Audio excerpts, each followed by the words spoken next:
Well, that's good. That's for statistics. That's pretty good. Yeah.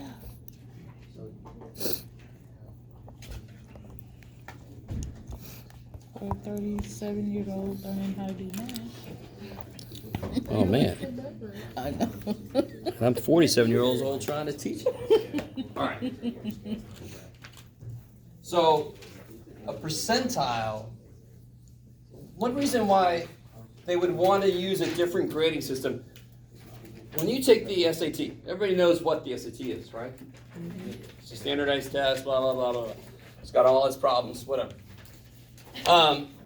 When you take the SAT test, if you take it one weekend and your friend takes it the next weekend, are you guys getting the same test? No. No. Right, of course, because, I mean, there's all ways to take information out with you, so they have to change the test.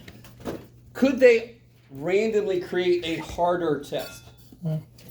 Yes. So if they just made absolute scores, that would not be fair. Because maybe your friend did relatively better, but he got less right because the test itself was harder. So I want to develop a way to rank people or see how well they did relative to how everybody else did. You with me? So for example, like my grade on my first physics test, it was like a 47%. Right? I'm willing to tell you that because that was higher than average, so I'm okay with it. But if I compare that to somebody taking like philosophy 100 class, and they're like, well, I got a 98 on my test. That's not a fair comparison because I did better relative to everybody else. Maybe the average on that philosophy test was 99, and he got below average. You guys sort of see what I'm saying? So this idea of a measure of relative position, where you are relative to everybody else. Okay, so let me make up some numbers.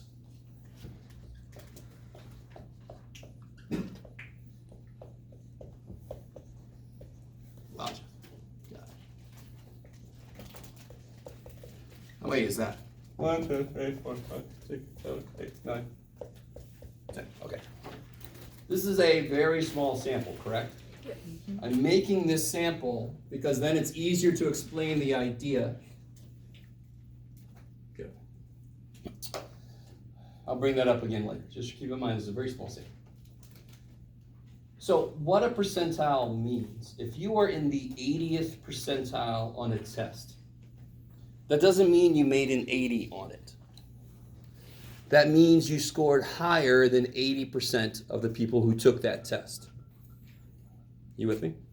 So if on the SAT, if you make a harder test, everybody should do a little worse, meaning that your relative position might be the same as your friend who made a higher score. Do you see what I'm saying? So that's why they kind of like to report things in percentiles for some of these standardized tests. Yes? Wouldn't the problem then be it's not very accurate because you only have a scale of 1 to 100? No, Johnny, there's oh God. I mean, that is the tip of the iceberg of problems with the SAT test. Are you guys with me? Holy shit. So, I'm sorry I brought it up. It was just a useful example of, I remember getting my percentiles and all that kind of stuff before I knew how pathetic that test really is. But I did okay too. It's nothing bitter about it, right? I'm like, oh, you made a 700. No. So everybody get that. So what would a 60th percentile mean? Yeah, you scored higher than 60% of the other people, right? What about golf? Everybody know golf? Have you ever seen, golf? Let me just show you that I don't play. Mini, putt-putt. I'm great for that. Yes, no, everybody knows golf. Is a higher or lower score better in golf? Lower. Lower. So if you were in the 10th percentile of golf scores, is that good or bad? What does 10th percentile mean? Only 10% scored lower than you. 90% scored higher than you. So in golf, that's awesome. On a test, if you're in the 10th percentile, holy shit, 90% of people scored higher than you. Is that, you guys with me? Okay. So that would be a relatively bad place to be in. So interpretation of percentile depends on the situation, but it always means that percentage is below that score. You guys with me? So, 10 numbers. Where is the 80th percentile? Somebody give me a guess. 34. All right, so I got a guess of 34. This is the symbol for it, by the way, P80.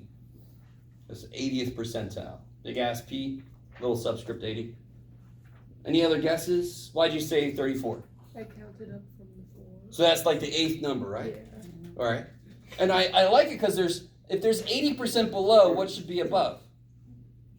20%. And sure enough, 20% of 10 is 2. There is 2 above. But how many is below it? 7. Shit. All right. Sorry, I kind of set you up for that. Okay. So, anybody else have a better guess or a different guess? 35. 35 is also wrong. Unfortunately, I'm sorry. You're the major. You're one twice over. Oh man, I'm so evil. Because that does have 80% below it, but only has 10% above it. So the right answer 31. is going to be in the middle of those two. Oh. I like that sound. What's in the middle of 34 and 35? 34.5. So now watch this.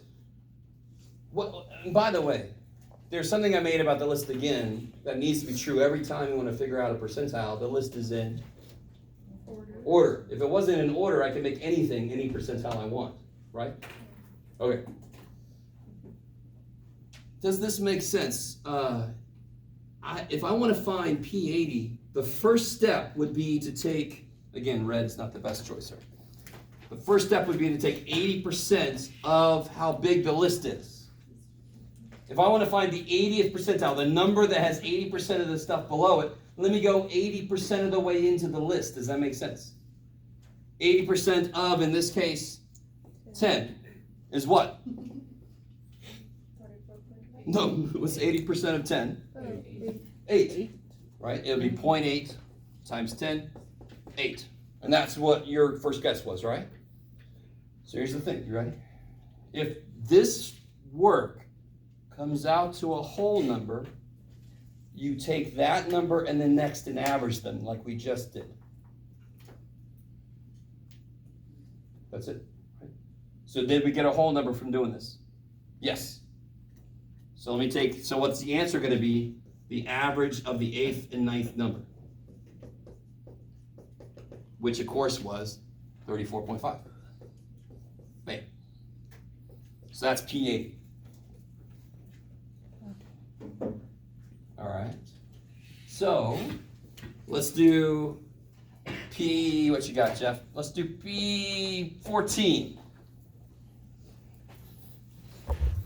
Which is like the beginner's course for P90X, I guess.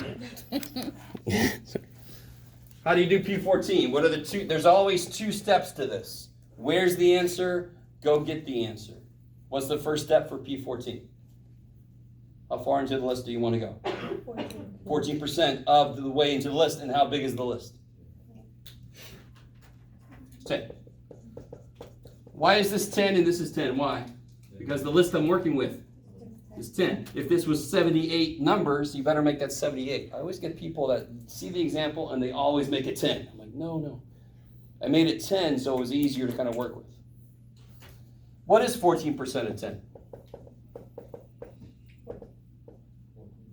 1.4. Is that a whole number? No. So if you get a whole number, you average that one, the 8th one in this case, with the 9th one. So if I got 3, I would average the 3rd and 4th one. That would be the answer. Anything else that's not a whole number, you round up and take that number. So this rounds up to,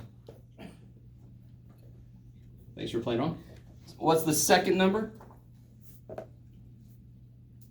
9.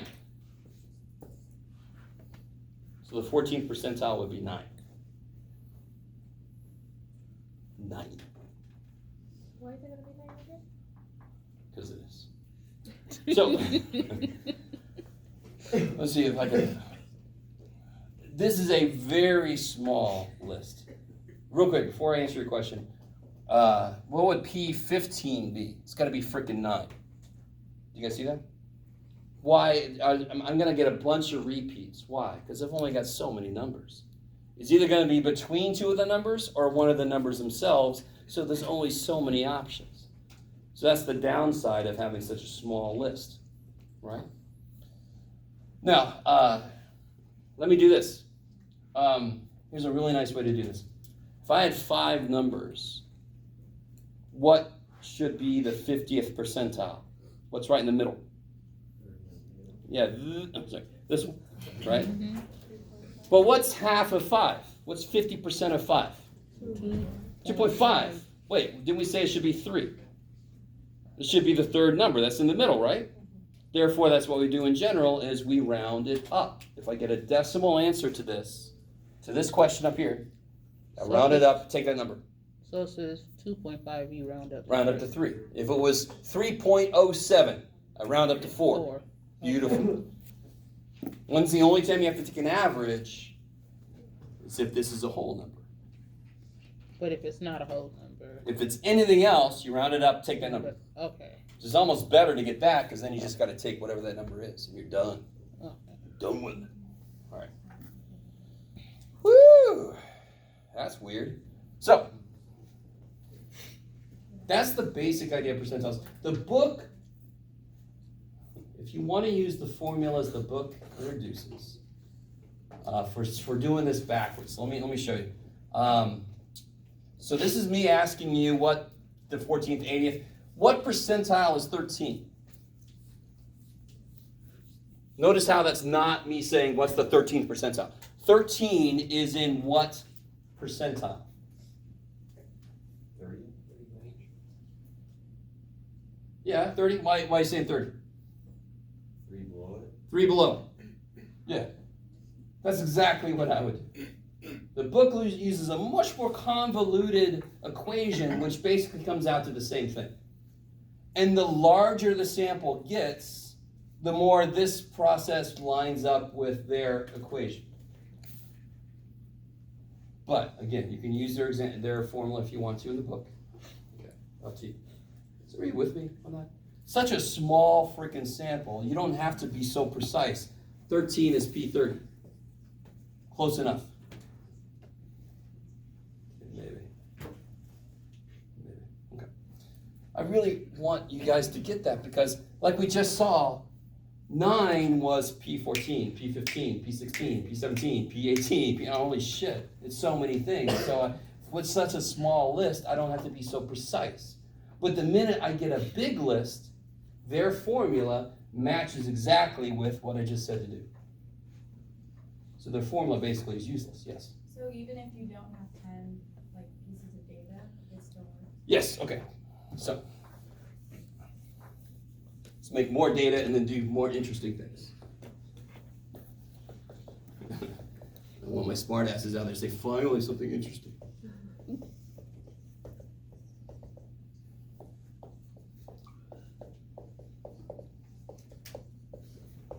Sure. Okay, how many is that? 1, 2, 3, 4, 5, 6, 7, 12, 13. Beautiful.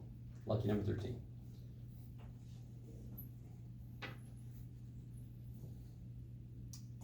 What's 25% of the way into a football game?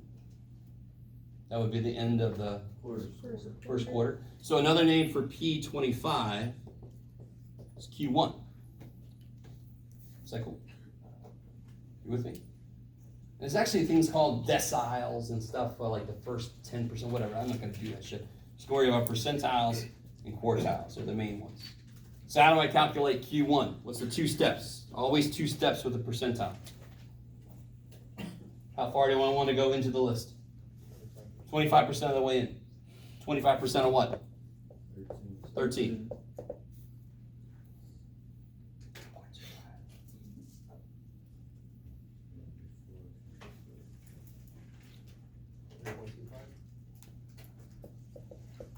So you round that up to 4. What's the 4th number? 12. All right, so you guys figure out Q2 and Q3. Go. I'm tired of writing. You guys do it.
I always forget to do this. Nobody's really yelled at me about this, but this is 2.3 and 2.4 in the book. I just go ideas, bam! I just forget where the hell I am in the book. All right, how do you guys do Q2? That would be what percent of what? 50% of? 13. Still 13. Yeah, 6.5. 7. Seventh number? 21? Yay. And then Q3. Now watch the, well, all right. How far in do I have to go for Q1? 4 in, right? From this side. If I go 4 in from that side, that's going to be Q3.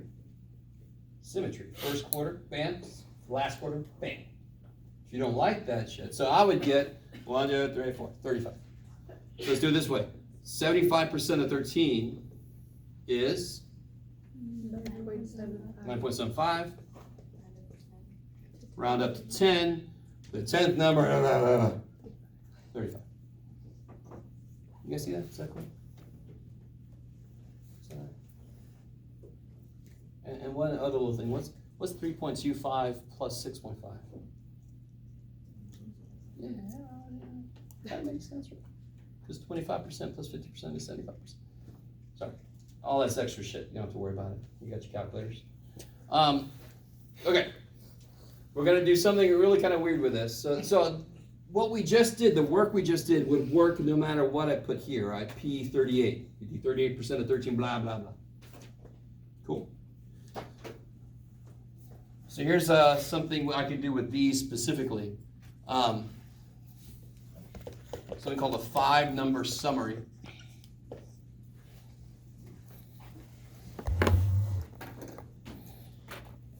The 5-number summary is officially the lowest data point, Q1, Q2, Q3, the highest data point.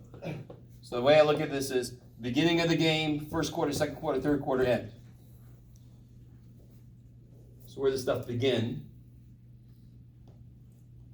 The alpha. No, 1. Q1 is 12. Are you guys with me? We already did all this work. 12. Q2 is 21. Q3 is 35. What's the highest one? 61. So that's the 5-number summary. That's exciting. Now I'm going to create, of course, a Box-and-Whisker plot.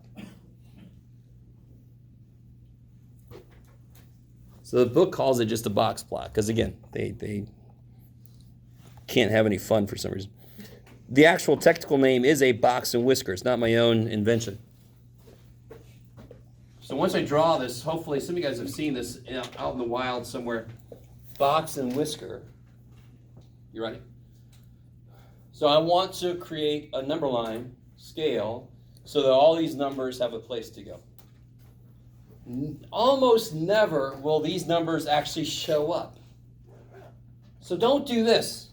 1, 21, 35, 61, especially because I missed 12. Right? Don't do that because then the scale is totally off. All right, that's crap. So I want to go from 1 to 61. So let me go from 0, maybe about 10s. 10, 20, 30, 40, 50, 60. Good job, Jeff. And then 70 maybe. There you go. Yeah. All right. That's step 1. Make a scale that captures all your data. And here's a little bit difference from like algebra.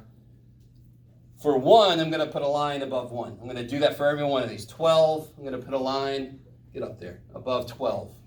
Plop, 21, bam, 35, right in the middle, bam. And then 61, way to hell over there, bam.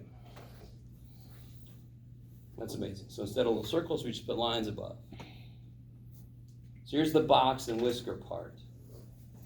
Box, whisker. Have you guys ever seen shapes like that? Anywhere out in the wild? Maybe. No. Never? Okay. But you can see, I mean, what else would you call that besides Box-and-Whiskers?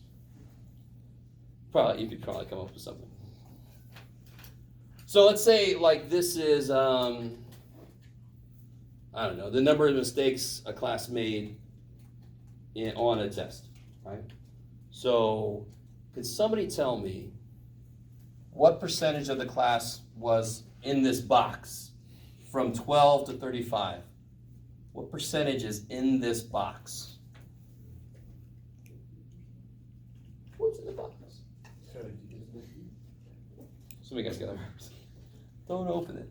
What was this one again? So I heard it, you're right. Well, this one is Q3, right? What percentage is below it? 75 by definition. What's this one? This is Q1. What percentage is below it? 45. So what percentage is in the box? 50. Beautiful, right? You guys see that? The math I just did is going to be a huge part of our life come chapter 6. And I want you to remember, it's that simple. If that didn't make any sense, 75, 25. So what's this? Subtract those. The box always has the middle 50%. So if you look at has anybody looked at where you might want to transfer? Anybody thinking about transferring to a college or university? Yes? If you look at guides for colleges, they very often report the middle 50% GPAs, the middle 50% SATs. That's like their heartland. Right? It's not the overachievers or the underachievers. It's just the everyday, normal, little average students in there. They get the middle 50%. So watch this. What if another class had a box plot? Remember, this was a number of mistakes made by students on a test, right? So this poor person, well, man. So what if another class, same scale, right? Same scale, but their box plot looked like this?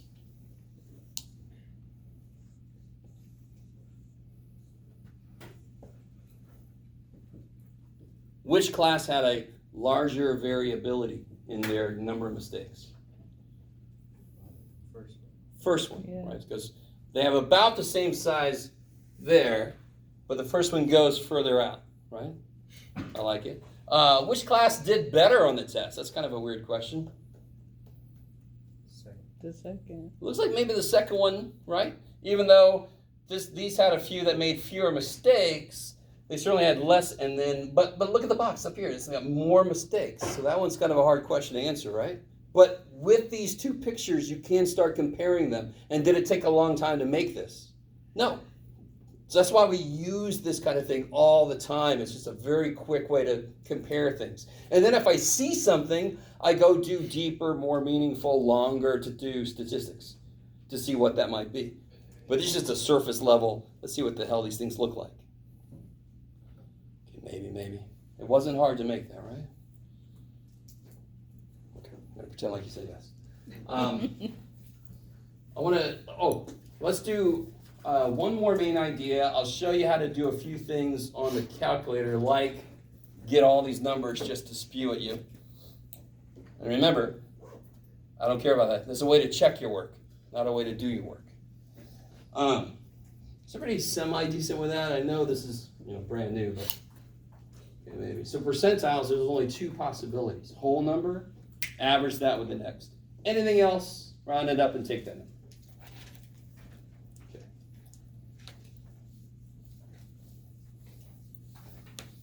So now let's get to the thing you're surprised I haven't even said yet in a stats class. Stuff like mean, median, mode, and all that kind of business. That's the really basic stats stuff. So I noticed something. Chapter 1 was all about what words we use to talk about stats. The first part of chapter 2 is descriptive statistics. If I take a sample, how can I show somebody what I saw? Stem and leaf, histogram, Box-and-Whisker, right? Those are all descriptive. We're about to get into analysis. Come on. We're about to get into an analysis of numbers. So we're going to crunch some numbers finally. The very first one you guys know, maybe, the mean is just another name for what we consider to be the what? Average. To be honest, the name average means a lot more than what we think it means. But when we use it in everyday language, we know it means the mean. Math people, we like 4-letter words to start with M, so we made it the mean. Why not? So how do you find the average? Here's going to be our first foray into Greek letter formulas. Yeah. So can somebody tell me in English how to find the average of any set of numbers? As opposed to Russian. Add them up and divide. Yeah, so in English, add them up. Divided by how many there are, right? All right, math people cringe at this shit. Sorry. But that's what we do in English, right? That's how we say it in English. So how are we going to represent that with Mathish is kind of like shorthand. That's what symbols really are. So add them all up. Add all up is the Greek letter for S, the capital Greek letter S, sigma.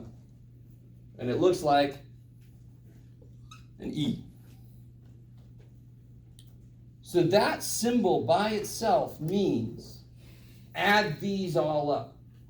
So by itself, it don't mean shit. So like, for example, if I said, do this problem, you ready? Do this problem. What would you say? What is that a symbol for? Square root. What's missing? Square root of what, Jeff? Holy shit. So if you just write that, it don't mean anything. Sum what up? So sum up. What's in this case? No, careful. I mean, what does it reference? In English, what does reference? Add all up. The numbers. I like it. And the numbers are data. And data is answers to variables. So data is all the values that a variable could have. Let me say that again. The data is all the values that the variable could take on. So when I say I mean add up all the variables, add up all the x values. So any list of data I give you, you can consider that to be x. If I give you another piece of data in the same problem, you would consider that to be y's. It's amazing. And then z's, and then you just keep going crazy. Okay, just like in algebra, it's crazy. And then the letter we're going to use for the number of things is thankfully A. So that is what it looks like in Mathish to say the average of something. Now, there's two different symbols we use based on if we're talking about a population or a sample. So for a population, we very often use Greek letters. And for a sample, we often use our letters. It's not really ours, we borrow them. Like our numbers. Do you guys know what our numbers are? Arabic. Indo-Arabic, yeah. We sort of just kind of borrow them. We like those. It's all good. So a population average, population mean, would use the letter mu. Well, you gotta do that better. Mu, on the back of that sheet I gave you, you got all the Greek letters. It is like a little m. I don't blame you if you make it an m. It is the Greek letter m, so oh well. But it's like a U with an extra little leg. Poor little dude. So that it's the same formula. The sample, I use the symbol x bar.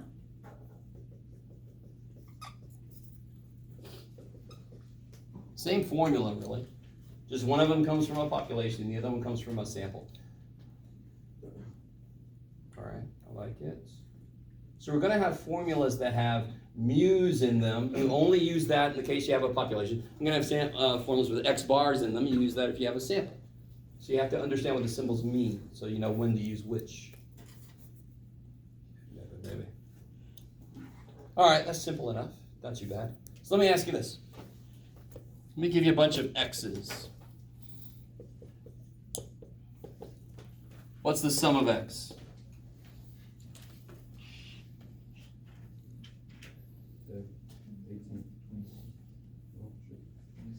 Yeah, 27.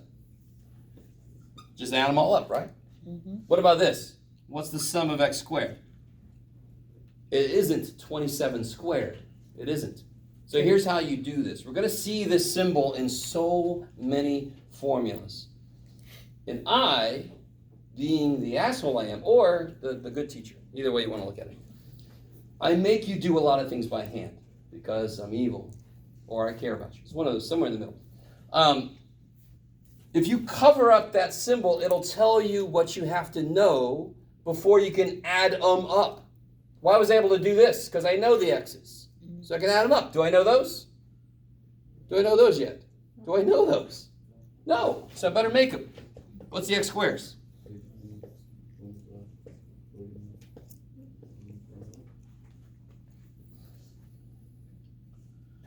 211? Maybe. I don't know. Don't quote me on that. And nobody's going to help me? Yeah. 211? Don't sound so surprised. Is it 211? Yes. That's my one skill, all right? It's my one thing. If I suddenly didn't know math, you'd have to give me some change or something. So if I said, for example, what's the sum of x minus 2? Do I need to make a new column? Because what do I need? What do I need to add up? All the x minus 2s. Do I know what the x minus 2s are yet? No. So I'm going to make a column of x minus 2s. And now I can sum up all the x minus 2s. Now, there's a shortcut to that one. What do I get? I got 10, 19. How many numbers do I have? 4. 4 times 2 is 8. 27 minus 8 is 19.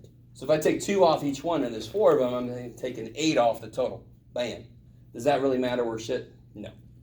I'm just showing you some shortcuts that are in there.